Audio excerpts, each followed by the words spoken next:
Supreme court ने state of Tamil Nadu से ये स्पेसिफिक जवाब ज़रूर मांगा है कि एनएसए के ऊपर आपका क्या कहना है। जब कोर्ट की हियरिंग स्टार्ट हुई तो माननीय चीफ जस्टिस श्री चंद्रचूड़ जी ने भी उनसे पूछा कि वाई दिस एनएसए, इस केस में एनएसए की क्या ज़रूरत है। तो अभी वो लिखित में जवाब देंगे तो पता पड़ेगा। लेकिन और इसमें ध्यान देने पूर्ण बात यह है कि जिस तारीख पे मनीष कश्यप के ऊपर ये एनएसए लगाया गया है उस तारीख पे मनीष कश्यप ऑलरेडी कस्टडी में थे। तो जो व्यक्ति ऑलरेडी कस्टडी में है तो वो क्या साजिश रच सकता है, क्योंकि कोई ऐसी चीज़ जिसके ऊपर माननीय उच्च न्यायालय पहले से ही विचाराधीन हो तो उस पर हम बाहर से टिप्पणी करें ये ठीक नहीं है। 28 तारीख बहुत ज़्यादा दूर नहीं है, तो 28 तारीख का वेट करते हैं, इंतज़ार करते हैं और एक बारी न्यायालय इन सब चीज़ों के ऊपर अपना ओपिनियन बना ले और एक फ़ैसला सुना दे तो उसके बारे में इस बारे में बात की जा सकती है। देखिए, हमारा तो शुरुआत से ही ये एक स्टैंड है, आग्रह है कोर्ट से कि इस तरह का कोई अपराध मनीष कश्यप ने किया नहीं है। इस तरह की गतिविधियों में मनीष कश्यप कभी इन्वॉल्व नहीं रहे हैं कि जिससे उनके ऊपर इस प्रकार का कठोर कानून की धाराएँ उनके ऊपर लगाई जाएँ। तो हमारा शुरुआत से ही कोर्ट से आग्रह यह है कि ये एनएसए ख़त्म हो जाना चाहिए और मनीष कश्यप के ऊपर ये कठोर प्रावधान हट जाने चाहिए। तो ऐसी हम उम्मीद करते हैं कि जो अगली तारीख आ रही है उस पर हमें डेफिनेटली ये रिलीफ कोर्ट से मिलेगा कि मनीष कश्यप जब ये कथित रूप से जो ये कंटेंट जो वो जब पोस्ट कर रहे थे तो वो मेन स्ट्रीम मीडिया में जो खबरें चल रही थी उन मेन स्ट्रीम मीडिया को की खबरों को रेफ़र करते हुए वो बात कर रहे थे। उन्होंने कहीं पे भी अपनी तरफ से कोई चीज़ें बनाकर या मैन्युफैक्चर करके अपने सोशल मीडिया प्लेटफॉर्म्स के माध्यम से नहीं प्रस्तुत करी। उन्होंने उन सब चीज़ों को रेफ़र करते हुए बात करी कि ऐसी खबरें न्यूज़ चैनल्स में आ रही हैं और जो भी इसमें अप्रोप्रिएट गवर्नमेंट है या अप्रोप्रिएट अथॉरिटीज़ हैं उनको इन सब चीज़ों, चाहे वो तमिलनाडु में है या बिहार में है, उनको इन सब चीज़ों का संज्ञान लेना चाहिए और इस पर उचित कार्रवाई करनी चाहिए। तो देखिए, कल की हियरिंग के बाद हम इस केस को बहुत ही पॉजिटिव तरीके से देख रहे हैं। कल की जो हियरिंग थी उसमें कोर्ट ने हमें बहुत ही तसल्ली से सुना भी और हमने दो मुद्दे जो हमारे शुरुआत से ही हैं उनको हमने दोबारा उठाया कि एक जो क्लबिंग और ट्रांसफ़र ऑफ एफआईआर का है कि स्टेट ऑफ तमिलनाडु से सारी एफआईआर को क्लब करके स्टेट ऑफ बिहार में ट्रांसफ़र कर दिया जाए और जो एनएसए पूरी तरीके से जो गलत तरीके से हमारे ऊपर लगाया गया है उसको भी क्वॉश कर दिया जाए, हटा दिया जाए। तो एनएसए के ऊपर स्पेशली कोर्ट ने स्टेट ऑफ तमिलनाडु से जवाब मांगा कि आप इसमें हमें एक लिखित में जवाब लिख के दीजिए कि आपका स्पेसिफिक एनएसए के ऊपर क्या स्टैंड है, क्या कहना चाहते हैं। हालांकि उनका जो रिप्लाई है हमारी रिट पिटिशन के ऊपर वो ऑलरेडी रिकॉर्ड पे आ गया है। सुप्रीम कोर्ट ने स्टेट ऑफ तमिलनाडु से ये स्पेसिफिक जवाब ज़रूर मांगा है कि एनएसए के ऊपर आपका क्या कहना है। जब कोर्ट की हियरिंग स्टार्ट हुई तो माननीय चीफ जस्टिस श्री चंद्रचूड़ जी ने भी उनसे पूछा कि वाई दिस एनएसए, इस केस में एनएसए की क्या ज़रूरत है। तो अभी वो लिखित में जवाब देंगे तो पता पड़ेगा। लेकिन हमारा इसमें स्टैंड शुरुआत से यही है कि एनएसए उन सब लोगों के ऊपर लगाया जाता है जो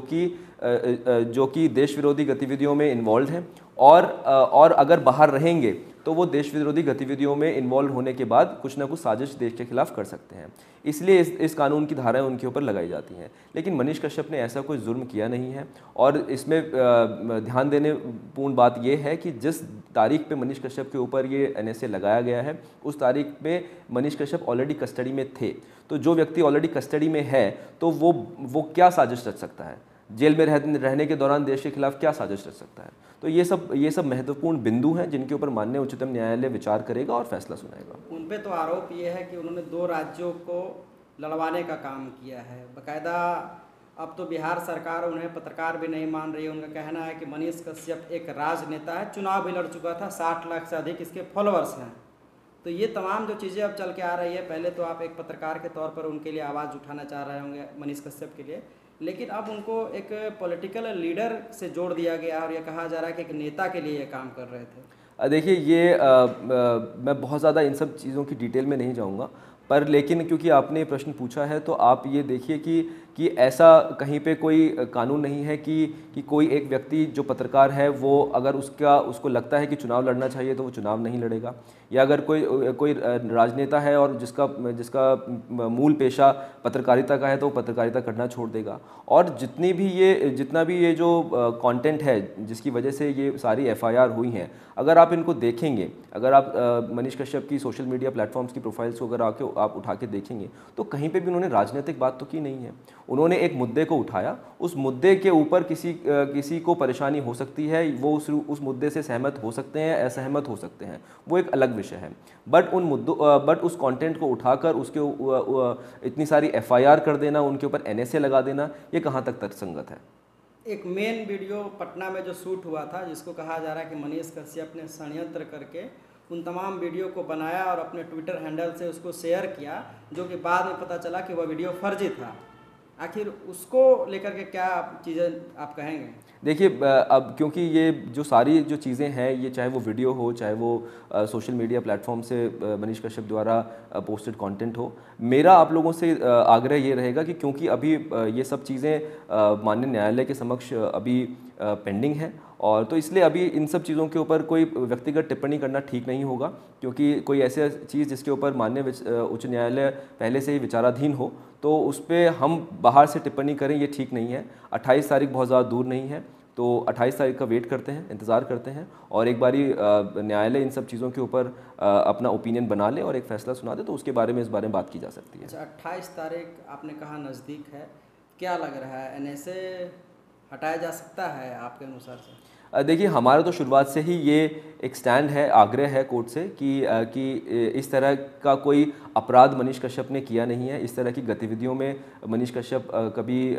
इन्वॉल्व नहीं रहे हैं कि जिससे उनके ऊपर इस प्रकार का कठोर कानून की धाराएं उनके ऊपर लगाई जाएं। तो हमारा शुरुआत से ही कोर्ट से आग्रह यह है कि ये एनएसए ख़त्म हो जाना चाहिए और मनीष कश्यप के ऊपर ये कठोर प्रावधान हट जाने चाहिए। तो ऐसी हम उम्मीद करते हैं कि जो अगली तारीख आ रही है उस पर हमें डेफिनेटली ये रिलीफ कोर्ट से मिलेगा। केस क्लबिंग करने की भी आप लोगों ने मांग की है, इससे क्या बेनिफिट मिलेगा मनीष कश्यप? देखिए, जैसा मैंने शुरुआत में ही आपको कहा था कि इस तरह के केसेस को में परेशान करने की दृष्टि नज़र आती है मनीष कश्यप जी को। तो अगर एक ही चीज़ के ऊपर, क्योंकि कानून बहुत ही साफ़ है इस पॉइंट पर, माननीय उच्चतम न्यायालय ने अर्नब गोस्वामी के केस में, नुपुर शर्मा के केस में और भी नाविका कुमार के केस में ऐसी जजमेंट्स दी हैं कि जहाँ पर एक ही विषय के ऊपर जब कई सारी एफआईआर हो जाएं, तो ये लीगली भी ठीक नहीं है कि एक ही विषय के ऊपर कई एफआईआर हो जाएं और उनके ऊपर इन्वेस्टिगेशन अलग अलग जगहों पे चलती रहे। उसके पीछे कारण ये है कि जिसके खिलाफ एफआईआर हुई है वो एक ही विषय के ऊपर अलग अलग जगह पे जाके उसको बेल लगानी पड़ेगी, इन्वेस्टिगेशन में कॉपरेट करना पड़ेगा, तो ये पूरी तरीके से तर्कसंगत नहीं है। तो इन सब चीज़ों को हटाने के लिए, इन सब चीज़ों को ध्यान में रखते हुए कोर्ट ने ये फैसला सुनाया कि कभी अगर ऐसा हो जाए, ऐसी एक स्थिति बन जाए, तो उन सब एफआईआर्स को क्लब करके एक जगह पे ट्रांसफ़र कर देना चाहिए, जिससे उन सारे विषयों की तहकीकात अच्छे तरीके से हो सके और जो वहाँ की कोर्ट है वो उस पर फैसला सुनाएंगी। कुछ लोग कह रहे हैं कि मनीष कश्यप के खबर चलाने से पहले भी कई अखबारों में ये छपा, तमिलनाडु का पूरा प्रकरण, और कई नेताओं ने भी इसको ट्वीट किया। बाकायदा प्रशांत किशोर जो बिहार के अच्छे राजनीतिक माने जाते हैं और दरअसल पॉलिटिकल एनालिसिस भी उनके काफ़ी स्ट्रांग है, उन्होंने सीधे तौर पर नीतीश कुमार को यह चैलेंज किया कि तमिलनाडु में हत्या हुई है, अगर हिम्मत है तो सरकार हम पे केस करे। तो क्या ये तमाम चीज़ें आप सुप्रीम कोर्ट के समक्ष रखने का प्रयास करेंगे कि जिस तरह से मनीष कश्यप से पहले भी लोगों ने ये कहा है, एक और बिहार सरकार कह रही है कि तमिलनाडु में मनीष कश्यप की वजह से हिंसा हुई, उधर तमिलनाडु सरकार ने कहा था कि ऐसा कोई बात नहीं है, यह पूरी बात फर्जी है। तो ये तमाम जो दो चीज़ें चल रही है, बिहार सरकार के अनुसार तमिलनाडु में हिंसा हुई है, तमिलनाडु सरकार के अनुसार बिहार के मजदूरों के साथ किसी तरह से मारपीट नहीं किया गया है, तो ये तमाम चीज़ें कैसे चलेगा? देखिए, उन लोगों का तो मुझे पता नहीं जिनके नाम अभी आपने लिए, लेकिन हाँ, ये बात पूरी तरीके से सत्य है कि मनीष कश्यप जब ये कथित रूप से जो ये कंटेंट जो वो जब पोस्ट कर रहे थे, तो वो मेन स्ट्रीम मीडिया में जो खबरें चल रही थी,